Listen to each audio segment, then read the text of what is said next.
Well, it's good to be here. Thank you for coming this morning.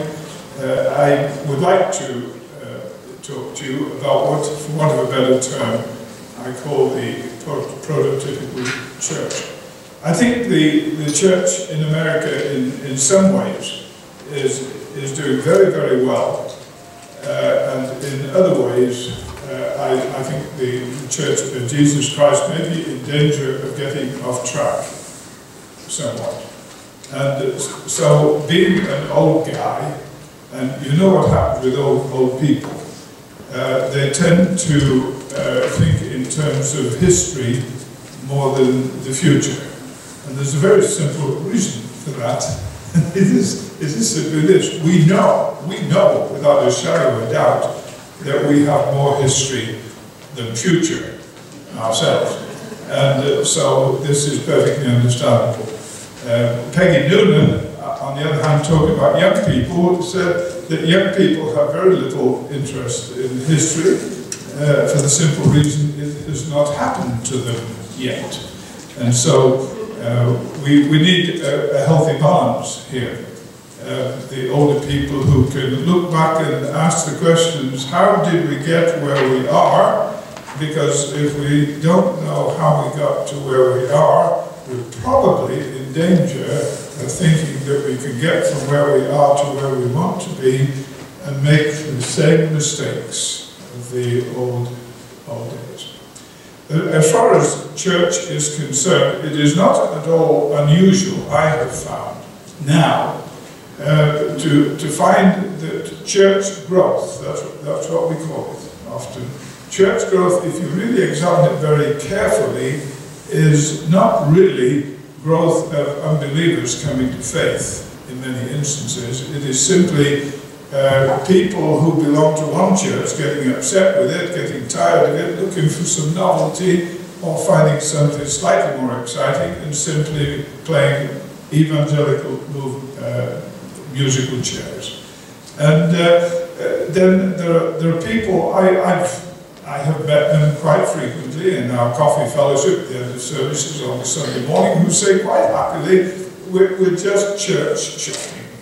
We're just church shopping. In other words, that's consumerism gone crazy in the life of the evangelical church. And that has led me to give some rather careful thought to the whole concept of church. And I have concluded that church is not somewhere we go, but church is something we are. Church is not somewhere we go. Church is something we are. If that is true, then it begs a question. And the question it begs in my mind is, well, if church is not somewhere we go, but church is something we are, what are we? What does it mean to be the church? And that, of course, would then take us a little further, and we could then ask the very practical question, well, how are we doing? If we've not got away from this idea that church is somewhere we go, and incidentally, the way that works out is if church is somewhere you can go, it's somewhere you can stop going. It's somewhere you can go occasionally. It is somewhere you go if you're happy with the way it's going. It's somewhere you can go if they are, quote, meeting your needs, etc. But if they're not, well, there are plenty of other options.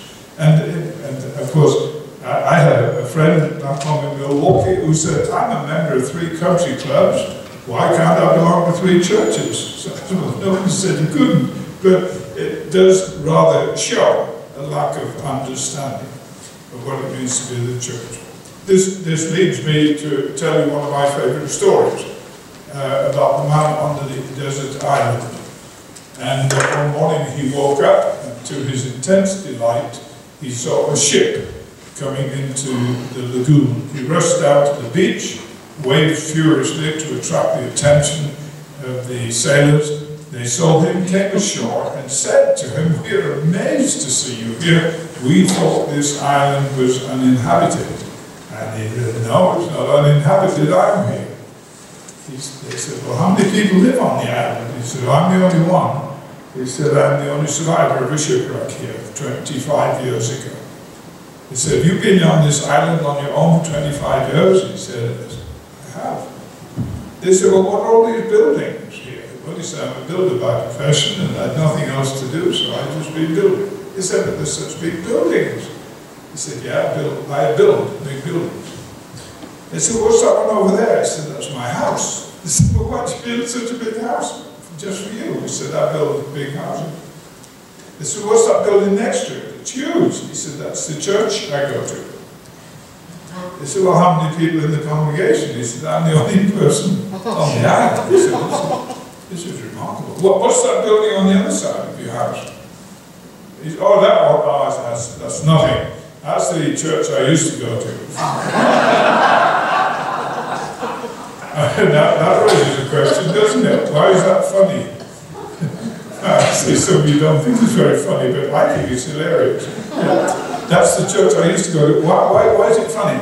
I'm interested sometime in having a serious discussion on humour with you, because it is a real fact of life. What is it? Well, humour is often a slight exaggeration of what is normative. Sometimes it is the result of a shock ending to a story. Sometimes it is a highlighting of the ludicrous and the ridiculous. And I think that's what's funny about this story. It's a highlighting of the ludicrous and the ridiculous. Whoever heard of a church of one? That is a ludicrous concept. We'll underline that in just a few minutes. Also, it's utterly ludicrous to think of one person not being able to get along with himself. And so anyway, we'll leave it there. That's the church I used to go to, is all too common in the American church at the present time. Now, that is not to suggest that there aren't good reasons for moving on from a church. And my intention is not to explore that. But it seems to me that we need to be stressing not so much the fact that church is somewhere we go. We need to be focusing on church is something we are. What is the role of the church in the economy of God? That's the big question. All right, where do we start? Well, I'd like to suggest that if we had talked about going to church to any of the believers in the first century or the second century, well into the third century, they'd have had not the slightest idea what we were talking about. Not the slightest idea what we were talking about. What they did know is this. According to Matthew chapter 18, on one occasion, Jesus, talking to Simon Peter, talked about Peter's name being similar to the word for rock. He had a little pun on it. Jesus was into British humour. And then, having said that, he said, and on this rock I will build my church. All right, now we sort of got sidetracked on this, trying to figure out what exactly Jesus was going to build the church on. Was it Peter, is it like the Catholics say, or was it a Protestant thing where we say, well, it's the testimony of Peter? Well, I'm not interested in going there this morning. What I'm interested in doing is highlighting what Jesus went on to say. Whatever the rock is, Jesus said, it's my church, and I'm going to build it. It's my church, and I'm going to build it. Now, there are two simple errors we make at this point by overlooking that simple statement. We talk about it being our church. Not only do we talk about that's the church I go to, sometimes we say this is our church, why don't you go to our church? It's not ours. It's his. It is something that he purchased with his own blood. That's what Paul underlined in Acts 20 when he's bidding farewell to the Ephesian elders. He's saying to the elders, you have got an incredible responsibility, and that is to act as overseers of the church that Jesus purchased with his own blood. It's mine. It's mine. The second thing, of course, that we have to notice is not only does Jesus say it's mine, he says that I'm going to build it. Here's the second mistake we make. We seem to think it's up to us to be devising ways of building the church. And we become so concerned about what I would call the mechanics of building the church that we overlook the spiritual dynamics of it, which is this, in the end, the effective work of building the church is something that only Jesus can do by his Holy Spirit. And the third thing, of course, is this. When Jesus said, I will build my church, he did not have a building in mind, a building of bricks and mortar. What did he have in mind? People. The community of faith. Right from the very beginning, it was obvious that was the case. Now, as you get into the letters addressed to the early church, as it began to take root all over the Roman Empire, what do we find frequently in those epistles? Well, we find that the epistle is addressed to the church of God in Ephesus or Corinth, something like that. Well, bricks and mortar usually are not particularly literate and they don't like to read. So why would anybody write a letter to a church if a church is a building? Maybe it isn't. So Jesus says, I'm going to build my church, and made it abundantly clear he wasn't into masonry. And the letter writers, the apostles, in the early days of the Christian church were not addressing buildings. They were addressing what? People. And in fact, some of those letters are addressed or send greetings to the church that meets in your house. Does that mean that they were building beautiful buildings with spires and columns in their front room? Of course not. So the very concept of church being somewhere you go was totally foreign to the first century, the second century, well into the third century, even into the beginning of the fourth century. But what happened? Well, what happened was that Constantine got converted. And he just happened to be the Roman emperor. And he came up with something called the Edict of Milan in 313.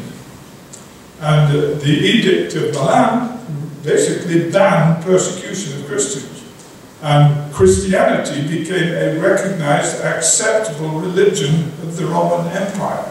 And all of a sudden, the whole scene changed dramatically for the church that up until that time had been going through persecution, waves of persecution, then relative peace, and then waves of persecution. Now that's all gone. Many people come out openly now, confessing Christ. But Constantine looks at it and he notices that they're all crowding into little houses. And he said, well, this doesn't make any sense at all. In the center of our Roman cities, we have a building that is designed for public use. And it's called a basilica.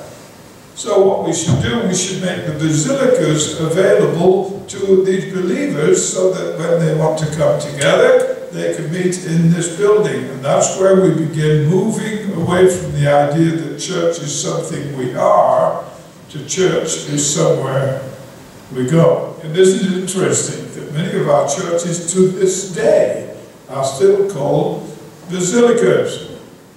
The Basilica of St. Peter's in Rome. That's been the focus of attention. Old Milwaukee, of course, that was settled by many people from Eastern Europe. We have our own basilicas in Milwaukee at the present time. I don't know about the Swedes up here, but we sure do in Milwaukee. And interestingly enough, it's interesting to me anyway, is that the architecture of the basilica, the church that is called a basilica, is identical to the architecture of the Roman basilicas that Constantine made available to the Christians. So that's how we began to move from the idea that church is something we are to somewhere we go. And it wasn't a good move. It wasn't helpful to to our understanding. The Greek word translated church is ecclesia or ecclesia. Depends which emphasis you put on which syllable, or emphasis on which syllable. There's a touch of British humour there, but don't let it bother you. I enjoyed it immensely. I don't want you to feel you should respond. So, the ecclesia, that was a word in common usage in the Greek language, in the Greek understanding. One day I was in Athens, and it was the final day of a 2-week tour that would take it over there. It would take about 150 people over to the Holy Land, and you know what it's like on the last day of the trip. Everybody's tired out and they just want to get home, and they're not looking forward to the trip getting home. Well, that was compounded by the fact that the plane was delayed, and the word had been passed to our guide, just keep talking. And you don't need to tell any of those guys to keep talking. Well, the people had already finished listening a long time before he quit talking, and they all drifted off looking for cool drinks and ice cream, and I was the only person left in the end. And I had a personal tutorial on ancient Athens. As we sat on the hill on which the Parthenon is situated, we could overlook the ruins of ancient Athens and pointed out the obvious parameters of the agora, the marketplace. They described the agora, the hub of activity in the city. And he showed where the stoa, where the covered colonnades round the perimeter of the agora, and all the activities that went on there. And then he talked about a certain man called Kerix. He was a herald, and he would on occasion come into the marketplace. And the main requirement for a herald was that he have a loud and clear voice. A loud and clear voice. And he would need a loud and clear voice because he would march into the agora with an absolute hubbub of activity going on, and with his loud and clear voice he would demand the attention of the people. And then, having demanded the attention of the people and commanded it, he would then make a proclamation. Now, he could have gone on and invited a discussion, he could have had a Q&A time, he could have had a debate, he could have put on a drama, he could have done all kinds of things.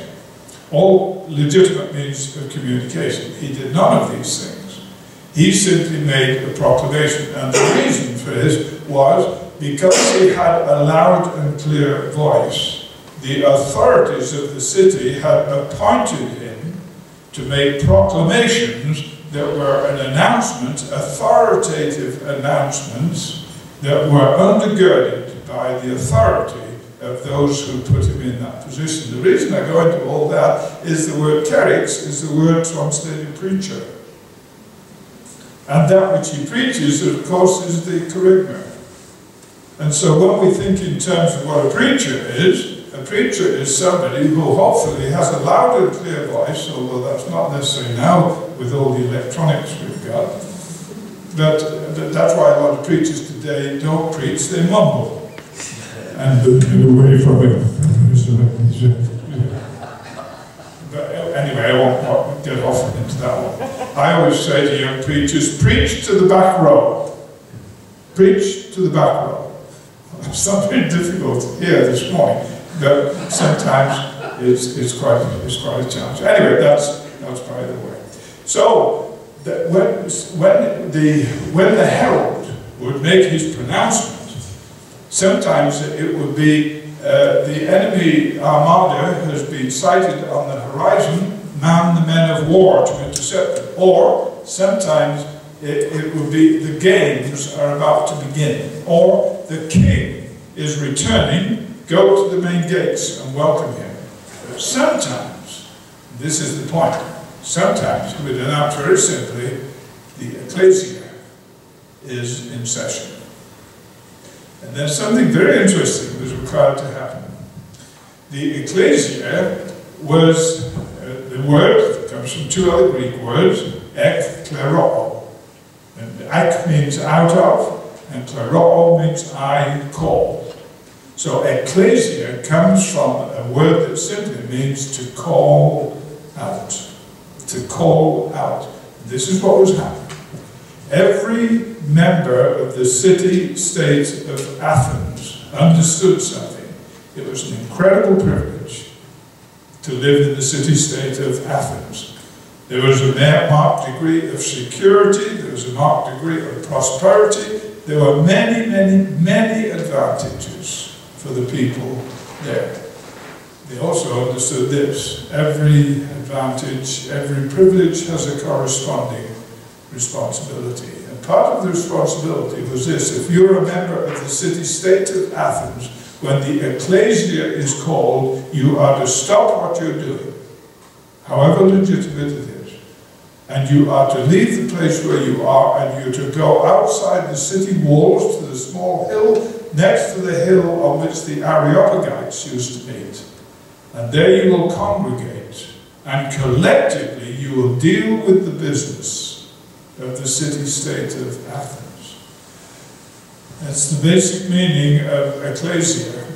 It was the calling out of the people to deal with the affairs of the community. Now, if you put all that together, the fundamental meaning of ecclesia, or ecclesia, is a community of the called. A community of the called.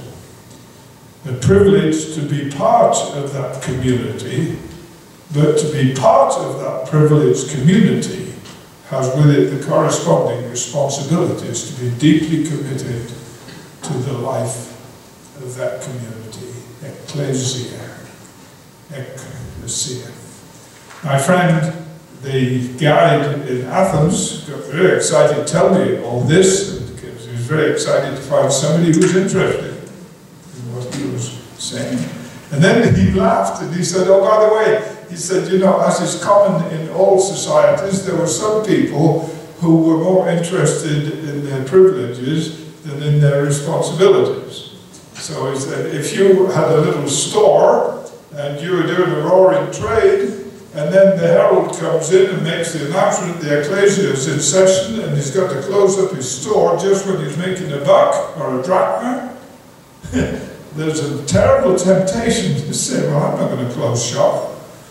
I'm just going to look after my own personal interest. I'll take all the privileges, but I will not accept the corresponding responsibilities. Interestingly enough, he said, the word for those people in the Greek was idiotes. Idiotes. Yeah. Now don't preach that in your church on Sunday morning. You'll find the number of friends who don't like being called idiotes. You can get away with it as long as you don't anglicize it.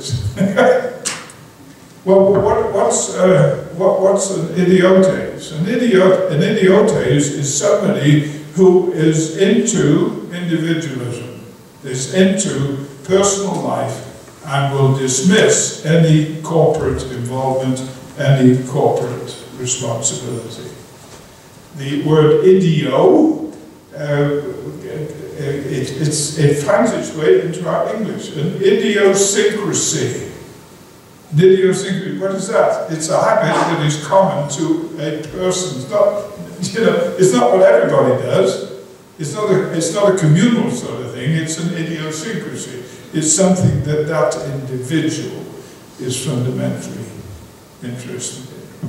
When I was a kid growing up in England, before we began to be as knowledgeable as we are about mental illness now, and as concerned about it and doing something about it, it seemed to me that every small town had one person in it who had mental problems. They weren't regarded as somebody with a mental illness, they were simply called the village idiot. And what did the village idiot do? He lived on the outskirts of town, And he would sit on the wall all day long, chewing a piece of straw, making nonsensical witticisms, and everybody would basically josh them, have some fun at their expense, and never take them seriously. What did it mean? That they were totally wrapped up in their own little worlds, and were totally outside of any concept of community commitment. This is the fundamental meaning of ecclesia. It is fundamentally a community of the called. But the reality is this: there are still people who are so into their private individual lives that to be committed to the community of the called is more than they want to do. It's more than they want to do. Interestingly enough, in the Septuagint, that is the Greek translation of the Old Testament, the Septuagint, the word that describes the children of Israel called out of Egypt into the wilderness, where God meets with them at Sinai, the word in the Greek translation of the Hebrew to describe that called out community of Israel is, guess what? Ecclesia. They are called, if you want to anglicize that expression, they are called the church in the wilderness. And when they move into the land of promise, what are they? They are a called out people, holy unto the Lord, set apart for the Lord. They are a special treasure. That's all the description of Israel as the called out community, now not in the wilderness, but established among the nations in the east end of the Mediterranean. Why are they called out as a community there? To demonstrate to the communities all around them how communities live when the Lord is their God. And that's the church. That's who we are. That's what we're called to be. The community of the called. Now then, Jesus makes that statement to his disciples. Now always remember that the disciples that he was talking to were true blue Jews, and they had a strong Jewish heritage. And as far as their strong Jewish heritage was concerned, clearly it had a profound impact on what they were to understand about what Jesus was saying. Things got even more complicated for them after Jesus had made the Matthew 16 statement, where it appears that Peter is the rock there on which he will build his church. And all hell will not be able to overcome it, and all hell will not be able to stand up against the force of the church. That must have been utterly mind-boggling for those early disciples to hear that. By the way, those two translations are both legitimate as to whether the verb is active or passive.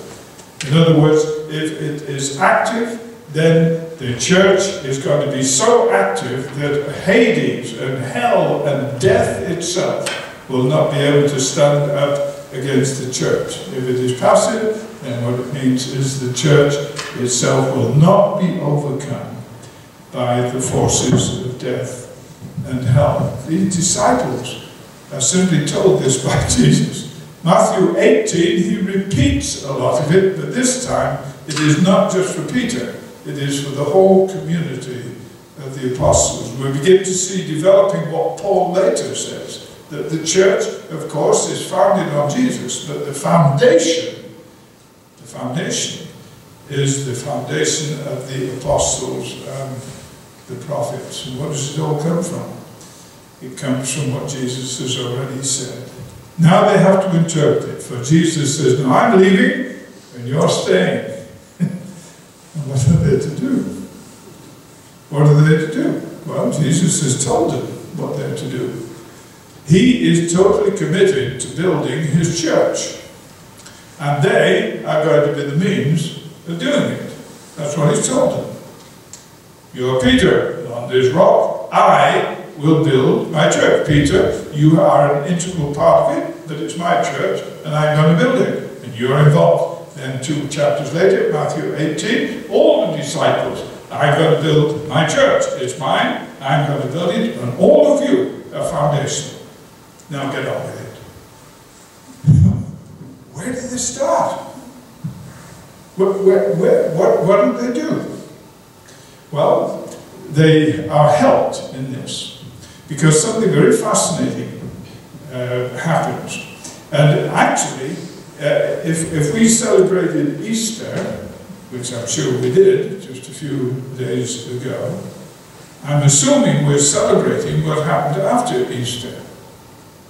Because what happened after Easter, to my mind, is absolutely fascinating. When I used to travel over here in ministry or other parts of the world, I would regularly go on a 3-month tour of ministry. And I always go on my own. And Jill and my 3 children were back home in England. And I always seem to finish up with a 13-week itinerary. And sometimes I preach 7 times a day. So when I was through on a 3-month trip like that, I had one interest in mind. Have you any idea what that one interest might be? Going home. First plane home. Many, many times during that 13-week trip, I would be passing through an airport at Chicago or Atlanta or Los Angeles, something like that, and I'd see a British Airways flight sitting there. And I'd hear them announce the flight for London is leaving shortly, and I'd think to myself, I could get on that and I could be home for breakfast. And then I thought, no, I can't do that. I've got commitments here. And so I turn away and get back to the work. But as soon as I was through, I was on the first plane home. But Jesus was away from home not for 13 weeks. He was away from home for 33 years. Had a rough time. Had a rough time here. And he finishes up by saying, this world that I love so much hates me. I'm out of here. I'm going home. But he didn't. He didn't. Incredibly. He stayed for another 40 days. And that's what we should be celebrating right now. This mysterious 40 days immediately after Easter, prior to Pentecost. After the 40 days, of course, there were 10 more days until the 50 days at Pentecost were accomplished. Now here's the question. Why did Jesus delay for those 40 days? And what did he do? Well, Acts chapter 1 tells us in no uncertain terms. Let me just read it for you, although I've got a pretty good idea we're familiar with what it says. Acts chapter 1. In my former book, Theophilus, I wrote about all that Jesus began to do and to teach. I like that. This is Luke writing. He refers to his former book, which of course is the Gospel of Luke. And this is what he says should be the title of the Gospel according to Luke. All that Jesus began to do and to teach. That's what he says it was about. What's interesting to me is, if you check on the Gospel of Luke, it starts before Jesus was born, fills us in details all the way through his life, to his death and resurrection and his ascension from the dead. He put his divine stamp of approval on the death that he had accomplished. And Jesus wanted to make absolutely certain that they were convinced without a shadow of a doubt that he was risen from the dead. The Apostle Paul got it a little later on. He said, if Christ is not risen, our faith is invalid. Our faith is invalid. I have spent so much time discussing and debating with people about the Christian faith, and I'll try and answer the question best I can. But you know, we don't really need to spend a lot of time going into all the ifs and buts and arguments and pros and cons. We can cut to the chase right away. And the cut to the chase is this: the Achilles heel of the Christian doctrine is the resurrection. If Christ is not risen, our faith is vain. Blow a hole in the resurrection, we put up the shutters, and people like me go and earn an honest living. And they've been trying to do it for 2,000 years and they haven't managed yet. And Jesus wants to make absolutely certain that these guys are totally convinced that Jesus Christ is risen. There's the foundational thing. We worship a risen Christ and we understand the significance of it. Okay, moving right along. So what's the first foundational statement? The first foundational statement is we have to recognize that God's self-revelation is authoritative in Christ. Secondly, we have to make certain that people are thoroughly convinced of the efficacy of the sufferings of Christ, undergirded in the resurrection from the dead. He appeared to them over a period of 40 days and spoke about the kingdom. Here's the third thing. Here's the third thing. He spoke to them about the kingdom. Now, we can see that was necessary because one of the days, during the 40 days, when he appeared to them and they were discussing things, one of them put his foot in his mouth when he said, Lord, will you at this time restore the kingdom to Israel? Will you at this time restore the kingdom to Israel? Now, I'm sure Jesus bordered on despair at that particular moment. He just put in 3 years of a personal tutorial with these guys. And one of the first things he had said to them, first thing he said to Simon Peter, really, in explaining everything, was this: the kingdom has arrived. He told them that. Now what's the question? I heard you install the kingdom to Israel now? So, I told you 3 years ago I'd already started. I told you three years ago that was the case. But they hadn't got it. But Master, you said we have got to pray, like our Father who art in heaven, hallowed be thy name, thy kingdom come. Yes. Well, you said it would come, yes. But now you say we've got to pray that it will come, yes. Well, has it come or will it come? Yes. They didn't get it. They didn't get it. But Jesus says something else. He cast a demon out of somebody. And the cynics and the skeptics were all standing around, always ready to take pot shots on him, you see.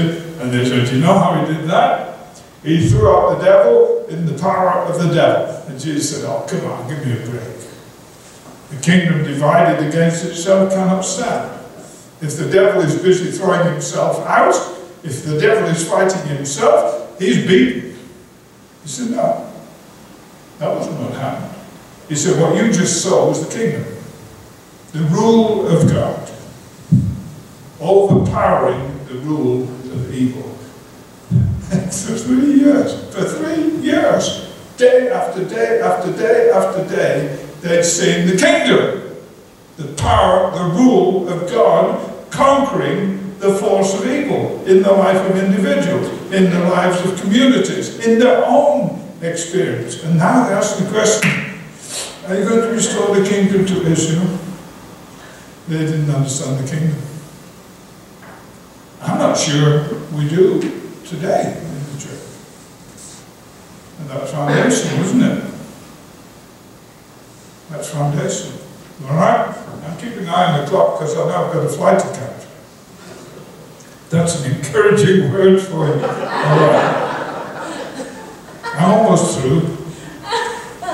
On one occasion, while he was eating with them, he gave them this command: don't leave Jerusalem, but wait for the gift my Father promised, which you heard me speak about.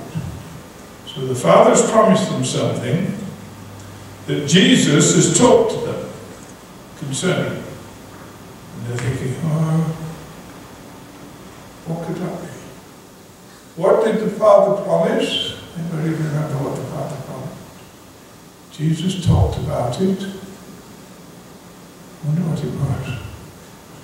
Well, John baptized with water, but in a few days you will be baptized with the Holy Spirit. It is not for you to know the times and the dates the Father has set by his own authority, but you will receive power when the Holy Spirit comes upon you. There's the next foundation principle. The presence of the promise of the Father. The presence of that which Jesus explained. Presence of the blessed Holy Spirit, who will empower them and equip them to do all that he's commanded them to do. For God never calls without equipping. That's what the church needs to be reminded of. That this presence of the Holy Spirit is a whole lot more than an influence. The presence of the Holy Spirit working through the Word and the Spirit should lead us to expect a transforming work of grace in people's lives. And I could keep you here a long time this morning telling you stories of what we've been privileged to see around the world. We don't necessarily see all that much going on in America because things are in decline here. We're following Europe now. You're a long, long way behind Europe in the road to apostasy. Don't get too alarmed, but don't be too triumphalist either, because things are not all that they might be in the Church of America. And the reality is this: when we begin to think in terms of the power of the Word, when we begin to think in terms of the power of the Spirit, we should realistically expect to see a church that is more powerful in making an impact in the society of which we're part. So the presence of the Holy Spirit, according to the promise of the Father, clearly explained by Jesus, is foundational. And here's the last one. And you will be witnesses to me in Jerusalem and Judea and Samaria, to the uttermost parts of the earth. In other words, you're going to be a church with a sense of mission. A church with a sense of mission. Just one concluding thought here that opens it up then to a whole exploration of the early church, the prototypical church in action. After the day of Pentecost, they finished up with 3,000 new converts. now they're struggling to figure out what the church is and what the church does, and all of a sudden they've grown from 120 to 3,120 in one day. It's called church growth. Now, what in the world are they going to do? What do we do with converts now? Well, the only thing that they really were familiar with was the life of the synagogue. The life of the synagogue. And they all met in the synagogue. We know Jesus attended the synagogue in Capernaum. Some of you have been there. I've been there lots of times. He worshipped there regularly. He took his disciples to church with him. The synagogue. What does synagogue mean? It means the gathering together. See how close it is to ecclesia? Ecclesia is the called out community. Synagogue is gathering together. So they knew to do that. So it's very interesting to see that these new converts, what does it say? They devoted themselves to the apostles' teaching, and to the fellowship, and to the breaking of bread, and to prayers. And they were together, and over again, together. They started being an ecclesiastical synagogue, if you like. And this began to formulate the gathering of the people, the community of the called, the ecclesia, the synagogue, the church. What I want you to now think about is this. I believe the prototypical church understood two fundamental things. We are a called out community that gathers together.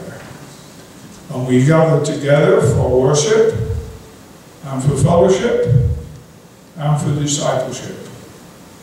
And in the strength of that gathering, we then scatter in mission. We scatter in mission. So there is what we would call a centrifugal force about this. The strength of the gathering, the quality of the worship, the quality of the fellowship, the quality of the discipleship determines the effectiveness of the mission. I was standing in our home church one day with a friend from England. He was standing there. He said, "I've never seen anything like this, Stuart." He said, "All these thousands of people coming in and getting out, and they're getting in as another crowd are getting out." He said, "This is incredible. This is incredible." He said, "There's nothing like this happening in England right now." Well, he's not quite right about that, but I knew what he meant. And he said, "Don't you get excited seeing all these people come in?" I said, "Yeah, I certainly do. Of course I do." But I said, "I get far more excited about something else." He said, "What's that?" I said, "Seeing all these people go out." Because if we have done anything close to what we're supposed to be doing in the gathering, the coming together, the calling out of the people of God, if we got even close to worshipping as we should, and being in fellowship, united together as we should, and discipling people as we ought, they should be going out red hot, knowing exactly what they're doing, infiltrating the culture around them, so that they become indispensable. You know what it says? It said that this early group of people, after they gathered, enjoyed favor with all the people. They weren't a holy huddle, isolated. They were a group of people who gathered and knew why they were gathering, and then scattered. Wherever they went, the Lord added to their numbers daily. There's your prototypical church. And what we're in danger of doing right now is saying, you know, the people aren't coming into our churches the way we want them to do. So what should we do? Well, we should go and ask them, why don't you come to our churches? And they'll tell us. So they'll tell us all the things they don't like. And what they'll say is that we don't like this discipleship stuff too much, because that says, if you're going to come after me, you've got to deny yourself, take up your cross. We're not into taking up crosses. We don't like denying ourselves, because they've told us that we owe ourselves something. And we're into self-preservation and self-gratification and self-aggrandizement. We're not into self-denial, except for a week or two at Lent. And then we just give up something that we had no business doing in the first place. Anyway, on the understanding, at the end of Lent, we can pick it up, so we've something to self-denial ourselves for next Lent. Well, that's cynicism coming out. Okay. We don't like your discipleship. We don't like your worship. You use words we don't understand. And why don't you just get rid of all that music and just give us what we're into? And on top of that, we don't like your fellowship, because this fellowship means that you have all kinds of weird people and we're supposed to love them, and we just are into meeting with our peers. We don't like all the hassle of being cross-generational. We don't like all the hassle of being transracial. We don't get into that. We're not into all that kind of stuff. So if you would just tinker with your discipleship and get it more manageable, and if you would not be so demanding about your fellowship, and if the worship was a bit more to our taste, so that it's like going to a concert, then we might come. So what's the net result? Well, the net result is we've watered down our gathering. And also, we've reversed the centrifugal force. And now it's all about centripetal. How can we bring them in? I think that we need to get back to the prototypical church. I also think it's 10 o'clock, and that's when I was told to quit. So there you are. That's my understanding. Well, actually, that's the introduction to the topic of the prototypical church. I'm in the process, actually, of making a series of videos on this. I've done 6 of them. I've got 4 more lined up. The trouble is, when I finish one, I think, oh, I didn't do this, so I add another one. And it's a bit like the kingdom of God, it is everlasting. So, we'll see.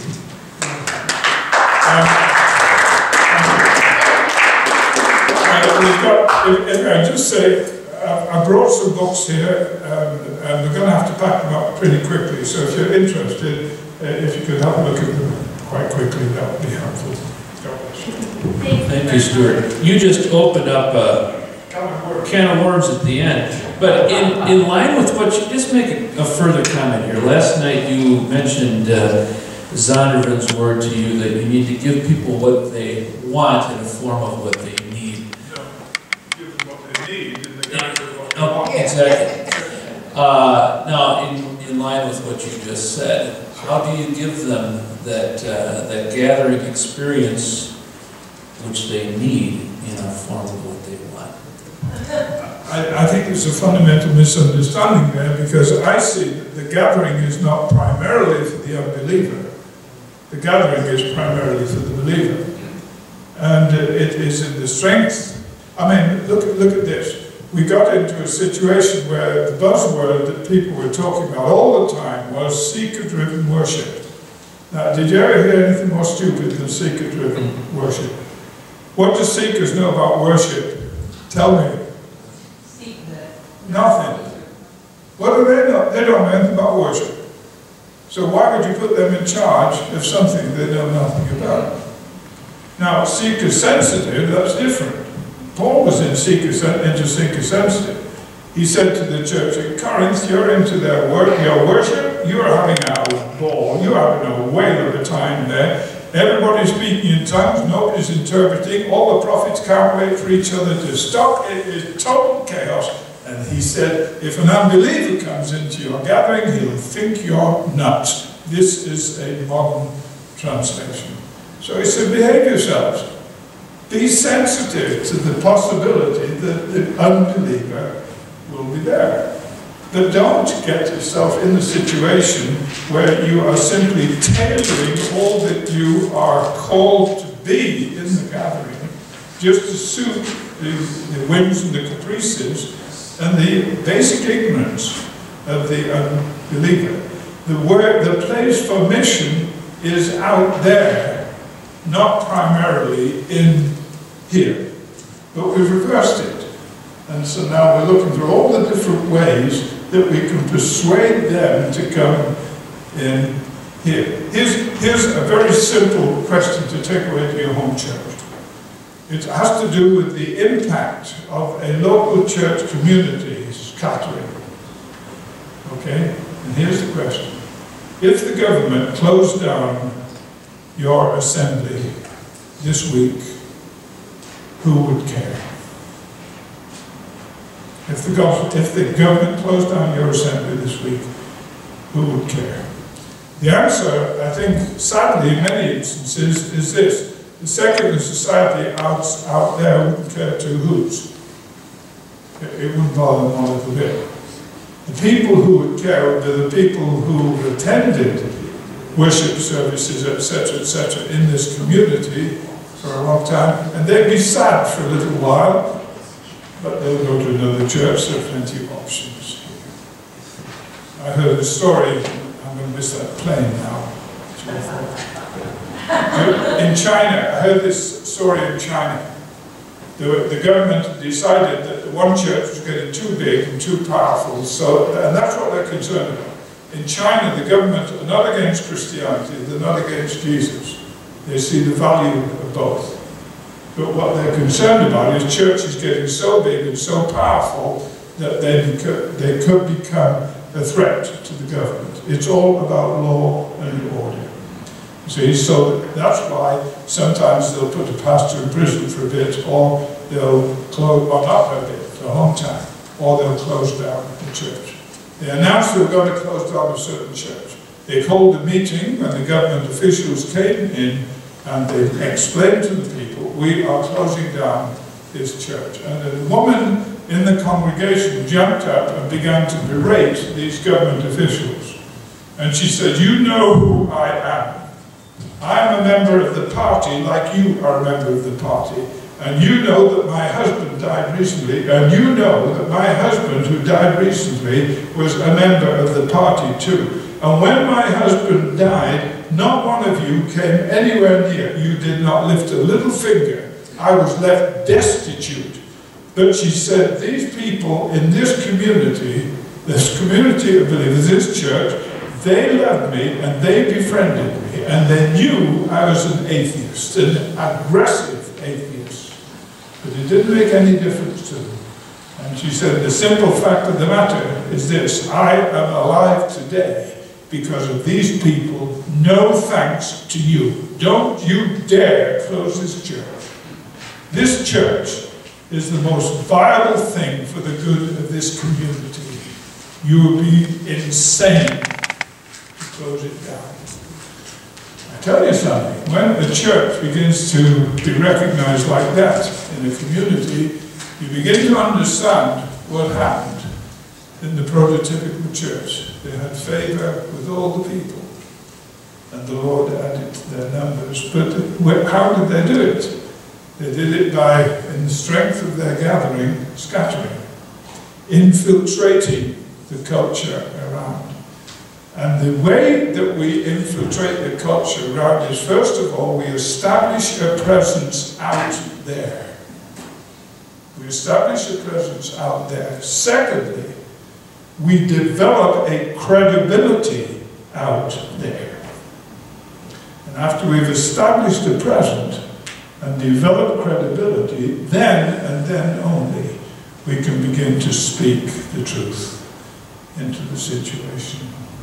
But most of the time, we're speaking the truth to each other and trying to tinker with things so that they will come in here. How often do you go into a pub to speak to the people there about Jesus? You say, well, I'm very uncomfortable. All right. How often do they come in here? Very often. Why? They're uncomfortable. They don't like it. They don't want to be here. We shouldn't be thinking in terms primarily of how we get them in here. The church gathered and the church scattered. The quality of the gathering determines the effectiveness of the scattering. The effectiveness of the scattering determines the growth of the gathering. But that's a whole other story. And I've got a plane